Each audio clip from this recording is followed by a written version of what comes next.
Hello student, आज हम देखेंगे HTML में टेबल कैसे क्रिएट किया जाता है। ठीक है, तो टेबल क्रिएट करने के लिए हम कौन कौन से टैब का यूज़ करते हैं, कौन कौन से एट्रीब्यूट्स का इस्तेमाल करेंगे, तो वो सारा हम देखने वाले हैं इस वीडियो में। ठीक है, तो आइए देखते हैं।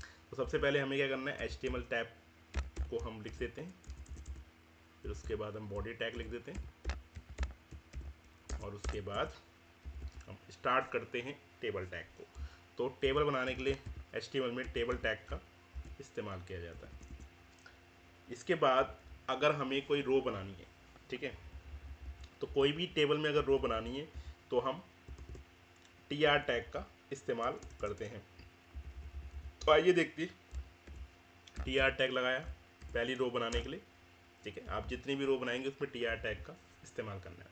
अब अगर मुझे हेडर कॉलम बनाने, क्योंकि जब हम टेबल को स्टार्ट करते हैं, टेबल बनाते हैं, तो सबसे टॉप में क्या होता है, उस फील्ड को लिखते हैं जो हेडर फील्ड होते हैं या हेडर कॉलम जो होते हैं उनको लिखना होता है। तो उसके लिए हम TH का इस्तेमाल करते हैं। तो यहाँ पे हमने TH लिख दिया है। अब TH लिखने के बाद यहाँ से अगर हम शुरू करें TH को, तो हम कुछ लिखना चाहें अगर इसमें, जैसे मैंने लिखा नेम, तो मैंने नेम लिख दिया TH में। ठीक है, इसके बाद या तो नेम नाम लिख के हम कंट्री लिख देते हैं, तो हम लिख देते हैं कंट्री, और उसके बाद एक और TH को हम लगा देते हैं और यहाँ लिख देते हैं कैपिटल, कैपिटल। ठीक है, और फिर एक और TH का यूज़ कर लेते हैं और यहाँ लिख देते हैं डॉलर, नहीं डॉलर नहीं, करेंसी लिख देते हैं हम यहाँ पे। तो करेंसी हम यहाँ पर लिख देते हैं।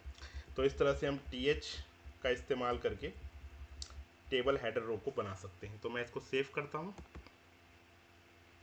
फाइल पे जाके हम सेव कर लेते हैं इस तरह से, और रिफ्रेश करके देखते हैं कि हमारा टेबल कैसे क्रिएट हुआ है। ठीक है, तो रिफ्रेश कर दिए हमने। अब देखते हैं हमारा टेबल कैसे बना है। ठीक है, तो इस तरह से हमारा टेबल बन गया है, पर आप देख रहे हो कि टेबल तो बन गया है पर इसमें बॉर्डर नहीं दिख रहे हैं अभी। ठीक है, तो अगर बॉर्डर नहीं दिख रहे हैं आपके टेबल में, तो करना क्या होता है कि जो टेबल टैग होता है उसके अंदर हम एक एट्रीब्यूट लगाते हैं जिसको बॉर्डर बोला जाता है। तो मैंने यहाँ पे जब बॉर्डर दिया, तो जितने ही बॉर्डर आपको देने वो बॉर्डर आप नंबर लिख सकते हैं उस बॉर्डर का। जैसे मैंने 2 लिखा, और फिर जब मैंने इसको दोबारा सेव किया, फाइल में जाके दोबारा सेव करते हैं, और जैसे मैंने इसको सेव किया और फिर से रिफ़्रेश किया, तो आप देखोगे एक बॉर्डर बन के यहाँ पर दिखाई देगा। ये देखिए, इस तरह से बॉर्डर बन के तैयार हो चुका है। ठीक है, तो टेबल हेडर तो हमने बना दिए। अब टेबल हेडर के बाद नीचे की जो कॉलम्स है, नीचे के जो रो हैं उनको बना लेते हैं। तो फिर से हम TR का यूज़ करेंगे यहाँ पे, और इस TR के अंदर हम TD लिखेंगे। TD का मतलब होता है टेबल डेटा। ठीक है, तो टेबल डेटा में हम लिख देते हैं कंट्री का नाम, जैसे मैंने जापान लिख दिया, और इस तरह से हमने यहाँ पर फिर से TD लिखा, और यहाँ पे हमने कैपिटल लिख देंगे, तो टोक्यो, और उसके बाद यहाँ पर हम करेंसी लिख देते हैं, तो यन लिख देता हूँ मैं। और इसके बाद हम सेव कर लेते हैं इस फाइल को, और रिफ़्रेश करते हैं और देखते हैं दूसरा रो में क्या बना। तो ये देखिए दूसरी रो में ये बन के तैयार हो चुका है। अभी हम एक और रो बना लेते हैं। ठीक है, तो एक और रो बनाने के लिए हम फिर से TR का यूज़ करेंगे, और यहाँ पर TD लिख देते हैं और लिख देते हैं इंडिया, तो इंडिया लिख देता हूँ मैं यहाँ पे। उसके बाद फिर से हमने TD को लिया और उसकी कैपिटल लिख दी इंडिया की, तो न्यू दिल्ली। ठीक है, अब लिखने के बाद हमने क्या किया, इसमें करेंसी लिखनी है, तो TD लिखा और रुपी लिख दिया हमने। ठीक है, तो ये हमने यहाँ पे करेंसी लिख दी है। तो इस तरह से हम क्या कर सकते हैं, इसका इस्तेमाल कर सकते हैं। अब ये सेव कर लेते हैं दोबारा, और दोबारा रिफ़्रेश कर लेते हैं, तो एक और रो बन के आपके सामने तैयार हो जाएगा। ये देखिए, अब आगे की तरफ बढ़ते हैं। देखो ये जो टेबल है ये आपका बिल्कुल लेफ्ट में आ रहा है। जब इसको बनाते हो तो बाय डिफ़ॉल्ट ये लेफ्ट में बनता है। तो अगर आपको टेबल बिल्कुल सेंटर में चाहिए, या मान लो आपको टेबल राइट में चाहिए, तो आप कैसे यूज़ करेंगे वो देख लेते हैं। अगर मुझे टेबल सेंटर में चाहिए, तो यहाँ पर अलाइन का एक एट्रीब्यूट लगाते हैं हम टेबल के अंदर, और यहाँ लिख देते हैं सेंटर। ठीक है, सेंटर लिखने के बाद इसको सेव कर लेते हैं और रिफ़्रेश कर लेते हैं। तो जैसे ही हम रिफ्रेश करेंगे आप देखोगे आपका जो टेबल है बिल्कुल सेंटर पे आ चुका है, ये देखिए, तो टेबल सेंटर पे आ गया। तो इसी तरह से हम राइट अलाइन भी कर सकते हैं और लेफ्ट अलाइन भी का यूज़ भी कर सकते हैं। तो लेफ्ट तो बाय डिफ़ॉल्ट होता है, पर जैसे मैं इसमें राइट करूँगा तो आप देखोगे आपका जो टेबल है वो राइट अलाइन में राइट साइड में आ जाएगा। तो मैंने इसको सेव कर लेता हूँ। सेव करने का जब आप दोबारा रिफ्रेश करेंगे तो आप देखोगे आपका जो टेबल है वो राइट साइड में आ चुका है, ठीक है। तो अभी मैं इसको सेंटर में कर लेता हूँ, क्योंकि सेंटर में बनाना चाहता हूँ मैं टेबल, तो मैं अभी इसको सेंटर में कर देता हूँ, ठीक है। और सेव कर लेते हैं और रिफ्रेश कर लेते हैं, तो सेंटर में आ चुका है। अभी देखिए टेबल को अगर मुझे वेड्थ और हाइट बढ़ानी है, मतलब टेबल की अगर चौड़ाई मुझे बढ़ानी है और टेबल की लंबाई बढ़ानी है, तो उसके लिए हम क्या करेंगे। तो उसके लिए क्या होता है, उसके लिए एक और एट्रीब्यूट का इस्तेमाल किया जाता है, और उस एट्रीब्यूट का नाम क्या है, उस एट्रीब्यूट का नाम है वेड्थ। तो वेड्थ का यूज़ कर लेंगे चौड़ाई के लिए, ठीक है। एक हो जाएगी, तो वेड्थ का यूज़ करने के लिए चौड़ाई के लिए हम यहाँ पे लिख देते हैं। तो वेड्थ कितना चाहिए वो आप लिख सकते हो, आप पिक्सल में भी लिख सकते हो। अगर आप पिक्सल में वेड्थ देते हो तो वो बड़ी होगी या कम छोटी होगी, क्योंकि पिक्सल कम लेगा। अगर मैं परसेंटेज में लेता हूँ, इसको परसेंटेज में यूज़ करता हूँ, तो परसेंटेज में आपका जो वैल्यू होगा वो ज़्यादा लेगा और ज़्यादा ही आपकी जो वेड्थ है वो बढ़ेगी। जैसे मैंने यहाँ पे लिख दिया 50%, तो आप देखोगे 50% जो स्क्रीन का एरिया है उतने में टेबल आ जाएगा, ये देखिए आ गया है। अब आप देखिए यहाँ पे वेड्थ तो आ गई है परसेंटेज में। अगर मैं इसको 50 देता, पिक्सल में देता, तो क्या होता देख लेते हैं। ये देखिए छोटा हो गया, ठीक है ना। तो अभी मैं इसमें परसेंटेज में दे देता हूँ इसको, कोई दिक्कत नहीं है, मैंने परसेंटेज में दे दिया। उसके बाद इसको दोबारा सेव कर लिया है और रिफ्रेश कर लेता हूँ। अब हम हाइट पे आ जाते हैं।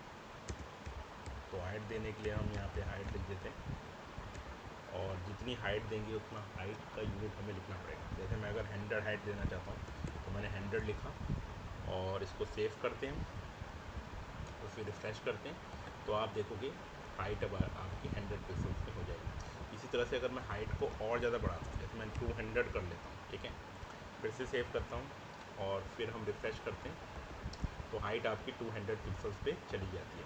तो इस तरह से हम हाइट को भी कम ज़्यादा कर सकते हैं।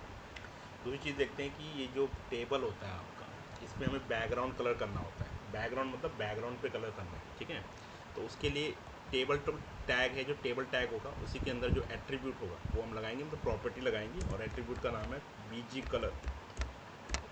और बीजी कलर हम बॉडी के लिए भी लगाते हैं। अगर बॉडी पे अगर बैकग्राउंड चाहिए HTML में, तो हम बीजी कलर का यूज़ करते हैं। उसी तरह से टेबल के अंदर या टेबल के इनसाइड में भी अगर हमें बैकग्राउंड कलर चाहिए तो हम बीजी कलर का इस्तेमाल कर देते हैं। तो जैसे मैंने यहाँ पे #DD लगा दिया, डी, तो ये कोड लैंग्वेज होती है, कोड भाषा है ये कलर की, ठीक है। तो जो भी कोड भाषा आप दोगे कलर की, वो कलर में आ जाता है। अब मैं इसको सेव कर लेता हूँ और रिफ्रेश कर लेता हूँ, तो आप देखोगे टेबल इस तरह से कुछ बन जाएगा, ठीक है। तो ये टेबल बनाने का तरीका है जो हम इसमें इस्तेमाल कर रहे हैं, ठीक है। अब आगे की तरफ बढ़ते हैं, ठीक है। तो आगे की तरफ अगर हम बढ़ें तो ये बीजी कलर तो हो चुका था। अब जो टेक्स्ट आपको दिखाई दे रहा है, या कोई आपको एक रो के अंदर अगर आपको कलर देना है, मान लो आप फर्स्ट रो पे कलर देना चाहते हो, तो उसके लिए आप TR के अंदर बीजी कलर लगाएंगे। तो TR जो है टेबल रो, उसके अंदर मैं फिर से बीजी कलर देता हूँ अगर, और मैं यहाँ दे देता हूँ ब्लैक। तो मैं सेव करता हूँ, तो आप देखोगे ब्लैक कलर में आपका टेबल का पहला रो हो जाएगा, ठीक है, जो हेडर वाला रो है। पर अभी ब्लैक कलर दिखाई नहीं दे रहा, क्योंकि ब्लैक कलर ही दिया है, और जो टेबल का टेक्स्ट है वो भी ब्लैक में है, इसलिए वो नज़र नहीं आ रहा। तो हमें क्या करना है, हमें टेक्स्ट के कलर को चेंज करना है। तो बॉडी के अंदर आते हैं, बॉडी के इनसाइड, बॉडी टैग के इनसाइड जो स्टार्टिंग टैग है बॉडी का, उसी में एक एट्रीब्यूट लगाते हैं टेक्स्ट, और लिख देते हैं वाइट। और मैं इसको सेव कर लेता हूँ Ctrl+S से, और जब रिफ़्रेश करता हूँ तो आप देखोगे वाइट कलर का यहाँ पे टेक्स्ट आपको नज़र आ रहा होगा, ठीक है। पर नीचे अभी आपको वाइट हो गया। तो अगर आप चाहते हैं दूसरा कलर करें, वाइट आपको सही लग रहा, तो यहाँ से मैं रेड कलर भी अगर कर लूँगा, तो रेड कलर हमें अपने टेक्स्ट पे नज़र आ जाएगा, ठीक है। तो मैं इसको सेव करता हूँ और रिफ़्रेश करता हूँ, तो ये देखिए रेड कलर में आ गया। अब आगे की तरफ बढ़ते हैं। अगर आप देखें जो टेक्स्ट का जो मतलब रो का जो टेक्स्ट है वो सेंटर में नहीं आ रहा, मतलब वो लेफ़्ट में है, ठीक है, बिल्कुल सेंटर में नहीं आ रहा। तो उसको सेंटर में करने के लिए, क्योंकि पहला जो टेबल हेडर होता है वो ऑटोमेटिक सेंटर पे आ जाता है, पर जो दूसरी रो है, सेकंड रो या थर्ड रो जो है, उनके जो टेक्स्ट हैं वो सेंटर पे नहीं है। तो टेक्स्ट को सेंटर पे लाने के लिए दूसरी रो पे ही TR जो लिखा हुआ है उसके अंदर अलाइंग एट्रीब्यूट का यूज़ करते हुए सेंटर लिख देते हैं हम, सेंटर प्रॉपर्टी, और सेव कर लेते हैं। और जब हम दोबारा सेव करेंगे और रिफ्रेश करेंगे तो आप देखोगे तो टेक्स्ट सेंटर पे आ चुका है। इसी तरह से दूसरी रो का भी अगर हमें लाना है तो दूसरी रो पे भी हमें TR के इनसाइड अलाइन सेंटर अप्लाई करना होगा। तो जैसे ही हम अलाइन सेंटर अप्लाई करते हैं और सेव करते हैं तो यहाँ से रिफ़्रेश कर लेते हैं, तो ये देखिए सेंटर पे आ चुका है। तो आपको समझ आ रहा होगा कि टेबल की प्रॉपर्टी कैसे कैसे हमें लगानी है।